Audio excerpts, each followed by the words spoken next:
कभी सोचा है दिन रात पूजा पाठ करने के बाद भी जिंदगी में सुकून क्यों नहीं आता? क्या भगवान सिर्फ मंदिरों में मिलते हैं या भूखे की थाली में भी उनका वास है? अगर आप भी रोज घंटों जप करते हैं आज लेकिन फिर भी मन खाली रहता है, तो यह वीडियो आपके लिए है। ज्यादा पूजा पाठ करने वाले जरूर सुने।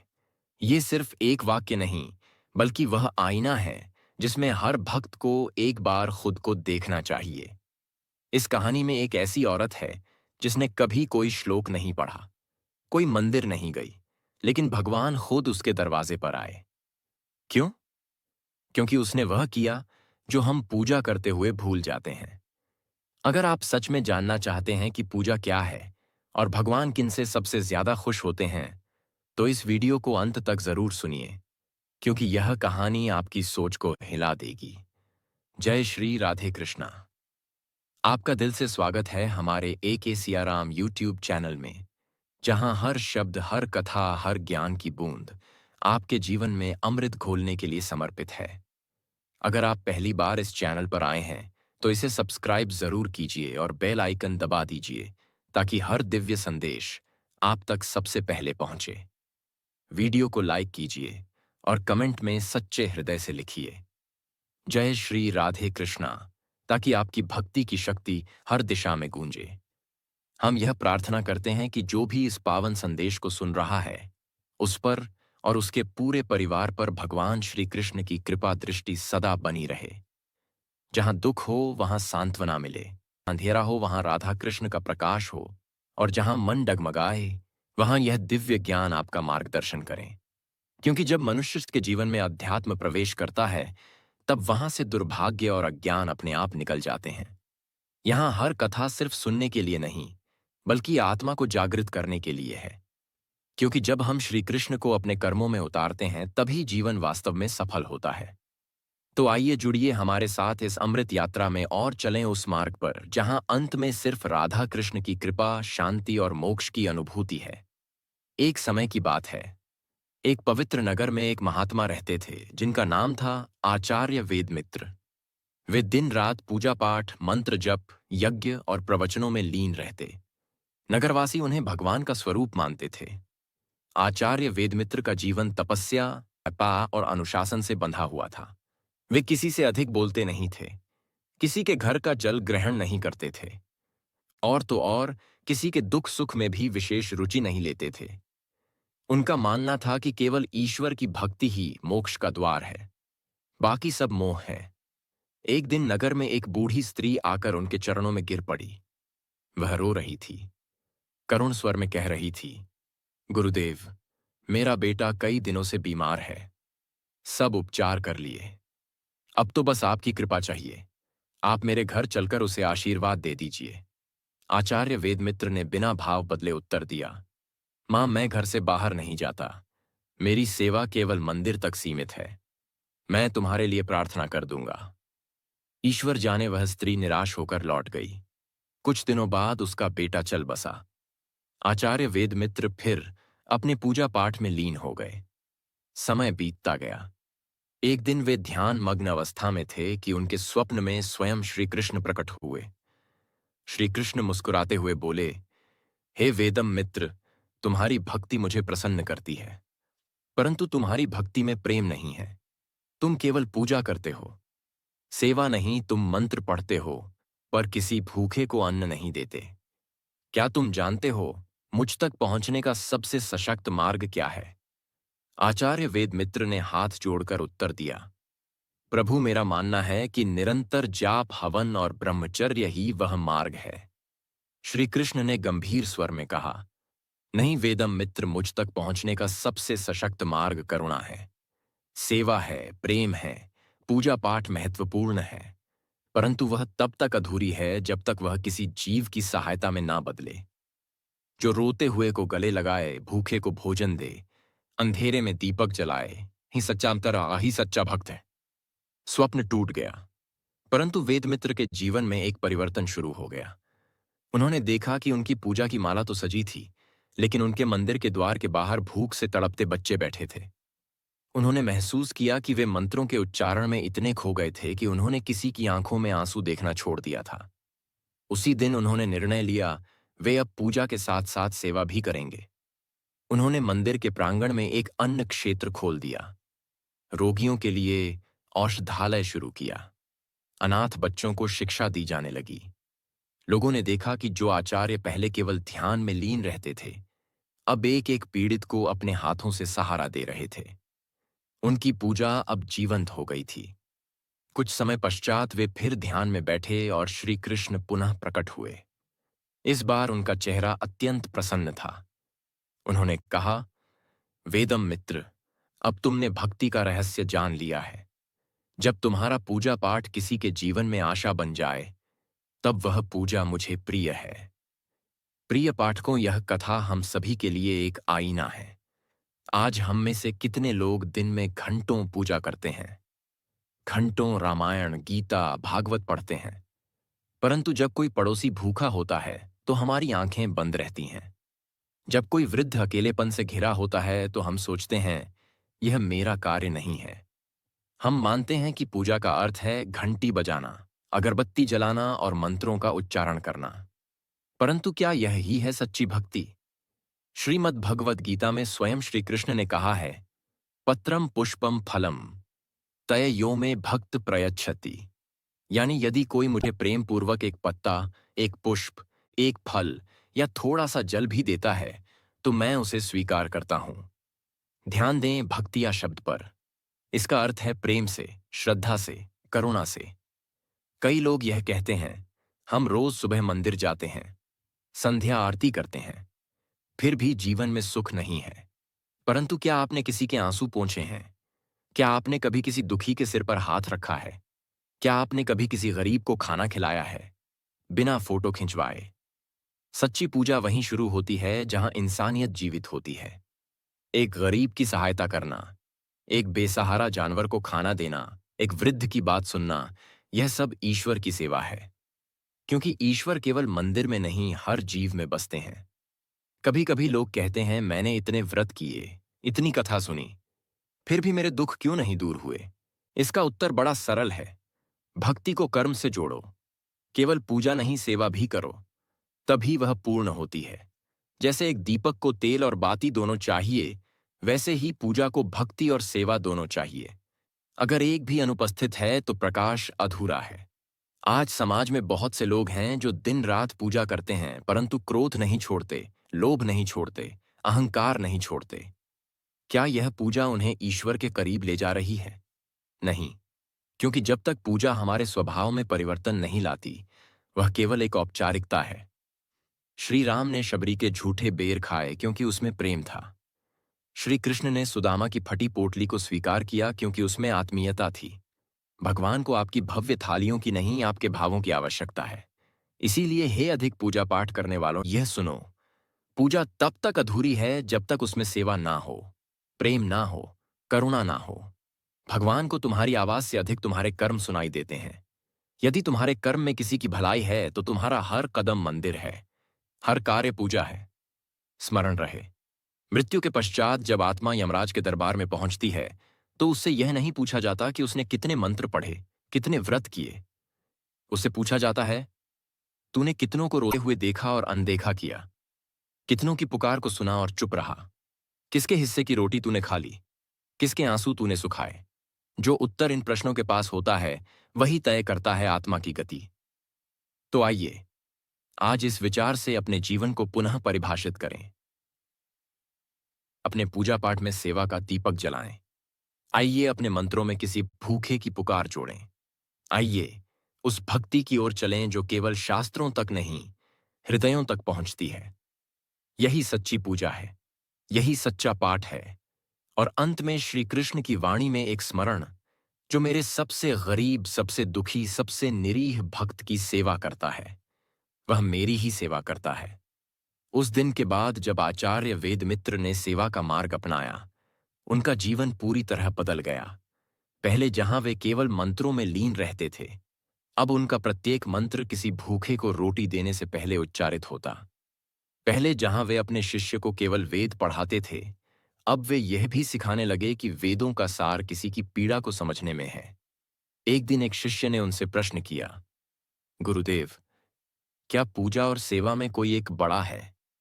अगर मैं केवल सेवा करूं, पूजा ना करूं, तो क्या वह भी भक्ति होगी? आचार्य मुस्कुराए बोले, बेटा, सेवा और पूजा दोनों ही ईश्वर की ओर जाने के दो पग हैं।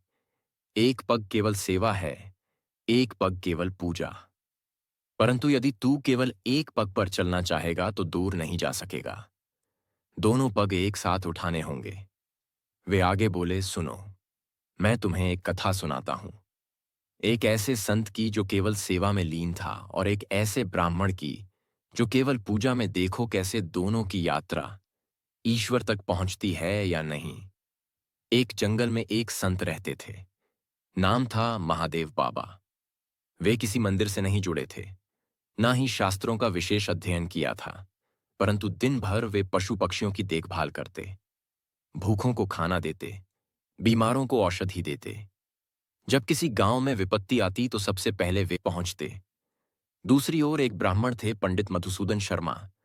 उन्होंने वेदों का गहन अध्ययन किया था। यज्ञ पाठ, तप त्याग, उपवास उनके जीवन का हिस्सा था। वे दिन में 4 बार पूजा करते और सप्ताह में एक बार उपवास। दोनों की मृत्यु एक ही दिन हुई। दोनों की आत्मा यमलोक पहुंची।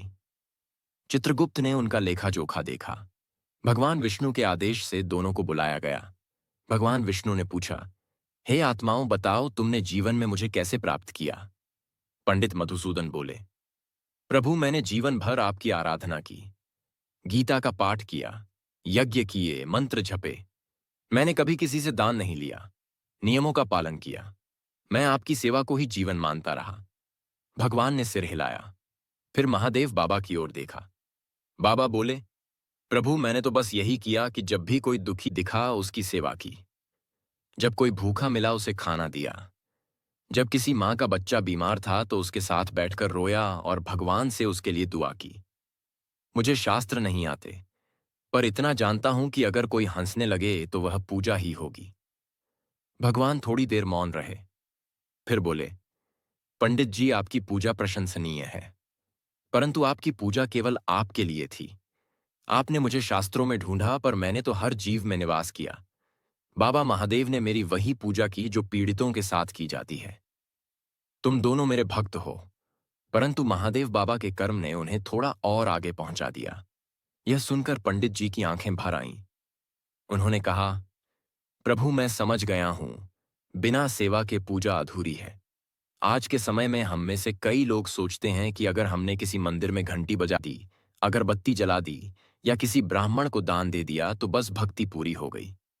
परंतु यह केवल शुरुआत है। सेवा वह चुपचाप की जाने वाली पूजा है जिसमें ना प्रचार है ना प्रदर्शन, परंतु प्रभाव गहरा होता है। कभी कभी एक वृद्ध मां दरवाजे पर आती है और कहती है, बेटा थोड़ा बैठ जा, दिल घबरा रहा है। वह भी पूजा है। कभी कोई बच्चा रास्ता भूल जाता है और तुम उसे सही मार्ग दिखा देते हो, वह भी सेवा है। कभी किसी विधवा स्त्री को सुन लेते हो, उसके दुख में 2 आंसू बहा देते हो, वह भी पूजा है। श्रीमद् भगवत गीता में श्री कृष्ण ने स्पष्ट रूप से कहा है, कर्म करो, फल की चिंता मत करो। परंतु ध्यान देने योग्य बात यह है कि उन्होंने कर्म को त्यागने की नहीं, कर्म में भक्ति जोड़ने की बात की है। जब हम अपने हर कार्य में, चाहे वह छोटा हो या बड़ा, प्रेम, सच्चाई और सेवा की भावना जोड़ते हैं, तब वह कार्य पूजा बन जाता है। भले ही कोई झाड़ू लगा रहा हो, पर अगर वह स्वच्छता को ईश्वर की सेवा समझकर करता है तो वह संत है। भले कोई अस्पताल में नर्स हो, पर अगर वह सेवा को करुणा से करती है तो वह भगवान की दासी है। कलयुग में जहां अहंकार, लोभ, हिंसा और अधर्म का बोलबाला है, वहां यदि कोई व्यक्ति किसी की सेवा कर रहा है तो वह किसी देवता से कम नहीं। आज एक गरीब की सहायता करना, एक स्त्री की रक्षा करना, एक अनाथ बच्चे को सहारा देना, यह सब कलयुग के यज्ञ हैं। शास्त्रों में भी कहा गया है, सेवा परमो धर्म। सेवा सबसे बड़ा धर्म है। और भगवान स्वयं भी कहते हैं, जो व्यक्ति मेरे नाम की माला फेरते हुए किसी भूखे को अनदेखा कर देता है, वह केवल अपने होंठ चला रहा है, हृदय नहीं। भक्ति का अंतिम लक्ष्य समर्पण और दया। जब तक हमारी भक्ति हमें विनम्र नहीं बनाती, तब तक वह अधूरी है। जब तक हमारी पूजा किसी अज्ञानी को ज्ञान नहीं देती, तब तक वह केवल शब्दों का खेल है। जब तक हमारा ध्यान केवल स्वयं के मोक्ष की चिंता में है और दूसरों के दुख से हम अछूते हैं, तब तक हम अभी भगवान से दूर हैं। सच्ची पूजा वही है जहां भक्त और भगवान के बीच कोई दीवार नहीं, कोई घमंड नहीं, केवल करुणा की नदी बह रही हो। जब भक्त को यह समझ आ जाता है कि भगवान केवल मंदिर में नहीं, शास्त्रों में नहीं, अपितु प्रत्येक जीव में है, तब उसके लिए हर कर्म पूजा बन जाता है। वह घर की झाड़ू लगाते समय भी स्मरण करता है, हे प्रभु, यह घर यदि आपके नाम का मंदिर है तो यह सफाई आपकी सेवा है। वह बच्चों को पढ़ाते हुए सोचता है, यदि इन बच्चों में ही कृष्ण, राम, बुद्ध, यीशु या अल्लाह का अंश है तो इनका शिक्षित होना ही मेरी भक्ति है। ये सोच जब स्थायी बन जाती है तब पूजा केवल कुछ समय की क्रिया नहीं रह जाती, वह जीवन बन जाती है। गृहस्थ का मंदिर घर ही सबसे बड़ा तीर्थ है। आज लोग सोचते हैं कि तीर्थ करने के लिए हिमालय जाए, मंदिरों में रथ यात्रा करें, धामों की परिक्रमा करें। परंतु एक गरीब माँ जो दिन भर अपने बच्चों के लिए रोटियां बेलती है और रात को बिना खाए सो जाती है, वह भी भगवान की सबसे बड़ी भक्त होती है। उसका रसोई घर ही उसका मंदिर है, वह चूल्हा ही उसका यज्ञ कुंड है और उसके आंसू ही उसकी आहुति है। एक पिता जो रिक्शा चलाकर बच्चों को स्कूल भेजता है और रात को थक कर भी मुस्कुराता है, उसका पसीना ही उसका जलाभिषेक है, उसका श्रम ही शिवलिंग पर चढ़ा जल है। जब गृहस्थ जीवन को ही साधना मान लिया जाए, तब हर गृहस्थ साधु बन सकता है। और हर स्त्री माँ अन्नपूर्णा कर्म को पूजा बनाने के 5 रहस्य। एक भावना कार्य करते समय मन में यह हो कि यह भगवान की सेवा है, फिर वह कितना भी छोटा क्यों ना हो, पूजनीय बन जाता है। जैसे झाड़ू लगाते हुए सोचना कि हे प्रभु, यह गंदगी केवल बाहर की नहीं, मेरे अंदर की भी है, कृपया इसे साफ कर दो। स्वार्थहीनता किसी की मदद इस उम्मीद से ना करना कि वह बदले में कुछ देगा, बल्कि यह मानकर कि भगवान ने मुझे सक्षम बनाया, इसलिए मुझे देना है।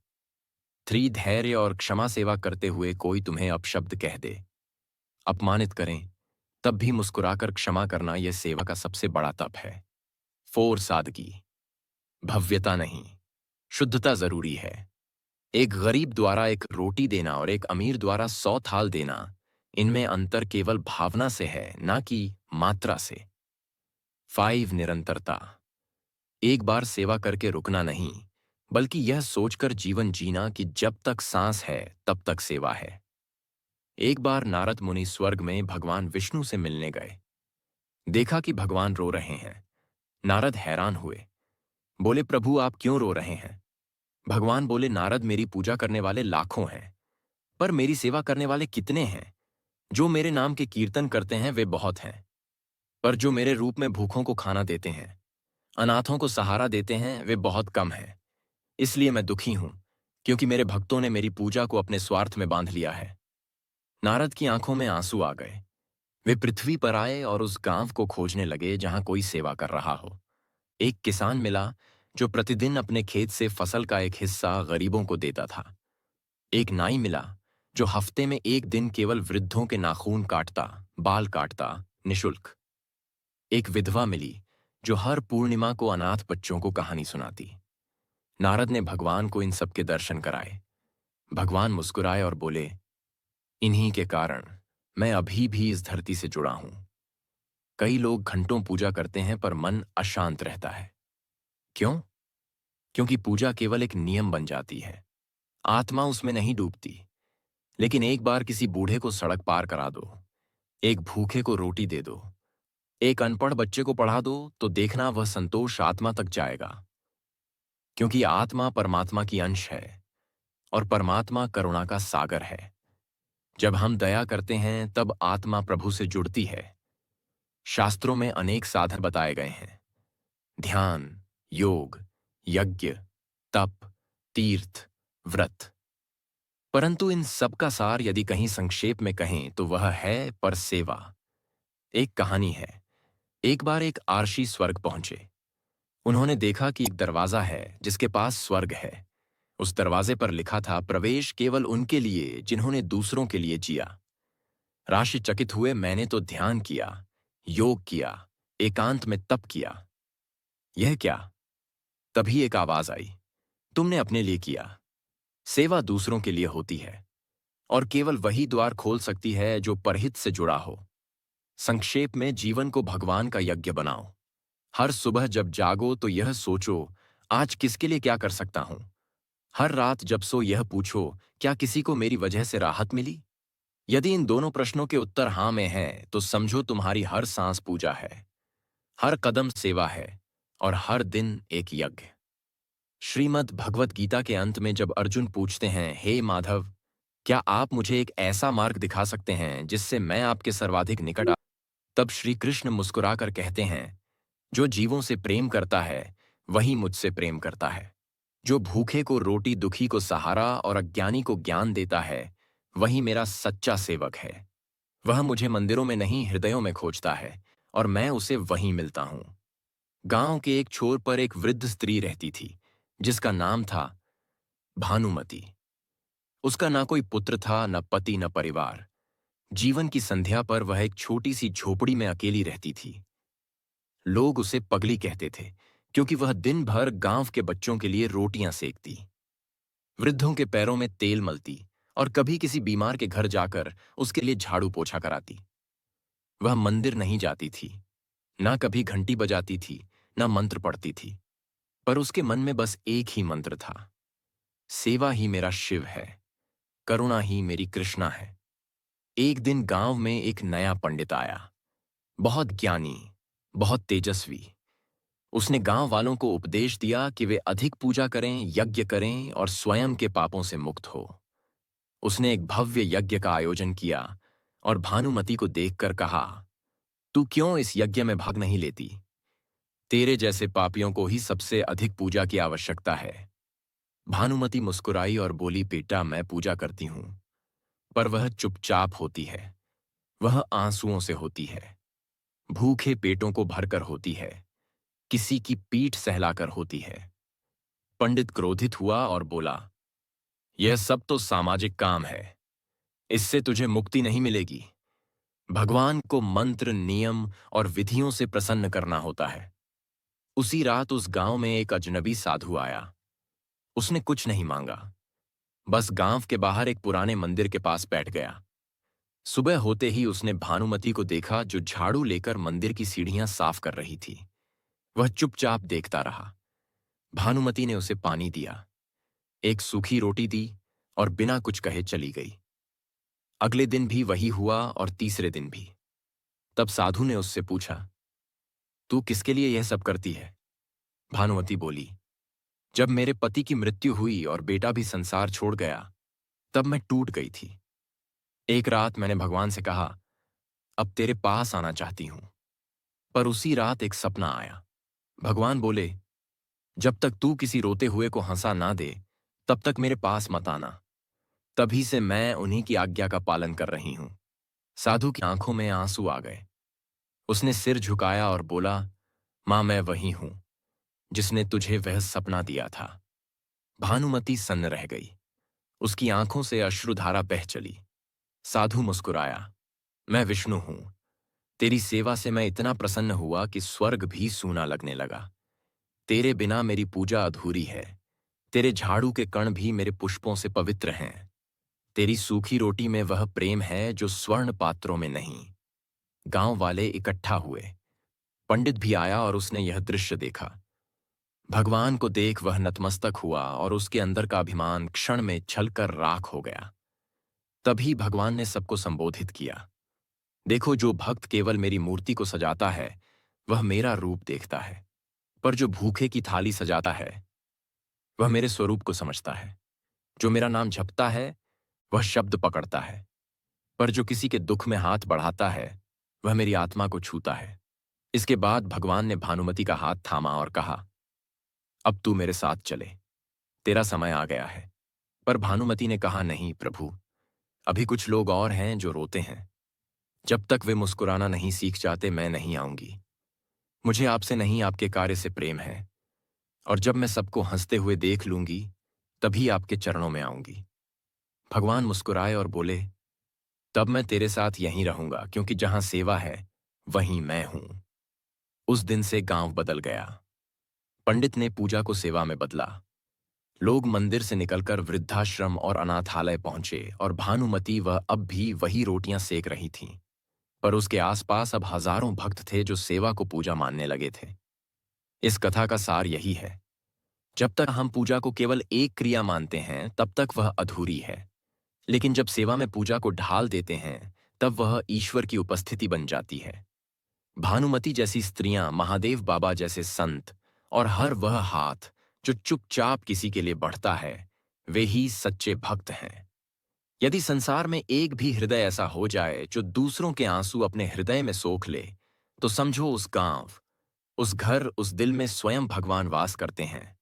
और जब मनुष्य यह पहचान लेता है कि हर जीव में उसका प्रभु है, तो फिर वह न किसी मंदिर की घंटी बजाता है, न कोई शोर करता है। वह बस चुपचाप सेवा करता है, और वही उसकी सबसे ऊंची पूजा बन जाती है। इस कहानी में हमने देखा कि कैसे एक सामान्य पर का पहा, निर्धन और समाज से तिरस्कृत महिला भानुमति केवल सेवा के माध्यम से ईश्वर की कृपा की अधिकारी बनती है। उसने कभी कोई वेद नहीं पढ़ा, कोई शास्त्र नहीं रटा, ना ही किसी बड़े मंदिर में पूजा की। फिर भी वह वहां पहुंच गई जहां तक पहुंचने के लिए लोग जन्म जन्म तक प्रयास करते हैं। उसकी पूजा उसकी नन्ही हथेलियों में थी जो दूसरों के दुख मिटाने में लगी थी। उसकी भक्ति उसकी आंखों के आंसुओं में थी जो किसी भूखे बच्चे को देखकर बहते थे। उसकी आरती उसकी रोटियों की सौंधी खुशबू में थी, और उसका भजन हर उस हंसी में था जो उसने दूसरों के चेहरे पर लौटाई। हमने यह भी देखा कि भगवान को रिझाने के लिए सोने चांदी की मूर्तियां, महंगे फूल या भारी मंत्र नहीं चाहिए। उन्हें चाहिए एक सरल हृदय जो दूसरे के दोहक को अपना मान ले, जो सेवा को ही साधना समझे और जो दूसरों की भलाई में अपने जीवन की सार्थकता देखे। भानुमति की तरह अगर हम भी अपने जीवन को दूसरों के लिए समर्पित कर दें, तो यह निश्चित है कि भगवान स्वयं हमारी सेवा में उतर आएंगे। इस कथा का सबसे गहरा संदेश यही है कि ईश्वर मंदिरों में नहीं, मानवता में बसते हैं। वह उन हाथों में नहीं है जो केवल प्रार्थना में उठते हैं, बल्कि उन हाथों में हैं जो दूसरों को थामने के लिए बढ़ते हैं। वह उन होठों पर नहीं है जो केवल मंत्र बोलते हैं, बल्कि उन मुस्कानों में है जो दूसरों को जीने की प्रेरणा देती हैं। आज का युग शोर का युग है, पूजा का प्रदर्शन, धर्म का व्यापार, भक्ति का व्यापारीकरण। परंतु इस कथा ने हमें यह सिखाया कि जो पूजा मौन है, जो सेवा गुप्त है, जो भक्ति निजी है, वही सबसे सच्ची होती है। अगर समाज में हर कोई यह संकल्प ले ले कि उसकी पूजा दूसरों की सेवा में प्रकट होगी, उसकी भक्ति किसी के आंसू पोंछने में होगी, और उसका प्रभु हर जरूरतमंद में बसता है, तो यह संसार ही स्वर्ग बन सकता है। सच्चा भक्त वह नहीं जो दिन रात जप करता है। सच्चा भक्त वह है जो दूसरों के जीवन में उजाला भरता है। और जब सेवा पूजा बन जाए और पूजा सेवा बन जाए, तभी मनुष्य का जीवन पूर्ण होता है। यह कथा यही कहती है, मंदिर से बाहर आओ, जीवन को मंदिर बनाओ, मूर्तियों से परे देखो, जीवों में ईश्वर को पहचानो, आवाजों से आगे बढ़ो, मौन कर्म में डूबो, और सबसे महत्वपूर्ण, अपने दिल को इतना पावन करो कि वहां खुद भगवान वास करने लगे। भानुमति की तरह सेवा करो ताकि एक दिन स्वयं ईश्वर तुम्हारा हाथ पकड़कर कहें, अब तू मेरे साथ चल, क्योंकि तेरे बिना मेरा स्वर्ग अधूरा है। यही जीवन की सबसे बड़ी पूजा है, यही मोक्ष है, और यही अंतिम सत्य है।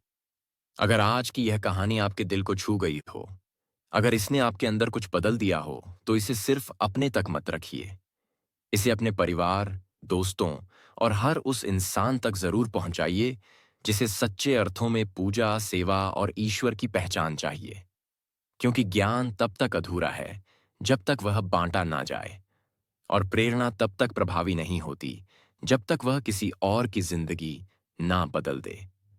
तो कृपया इस वीडियो को लाइक करें, दूसरों के साथ शेयर करें, और अगर आप पहली बार हमारे चैनल पर आए हैं, AK सियाराम को सब्सक्राइब जरूर कीजिए। बेल आइकन दबाइए ताकि अगली बार जब कोई ऐसा दिव्य संदेश आए तो आप उसे सबसे पहले सुन सकें। और कमेंट में सच्चे मन से लिखिए, जय श्री राधे कृष्णा।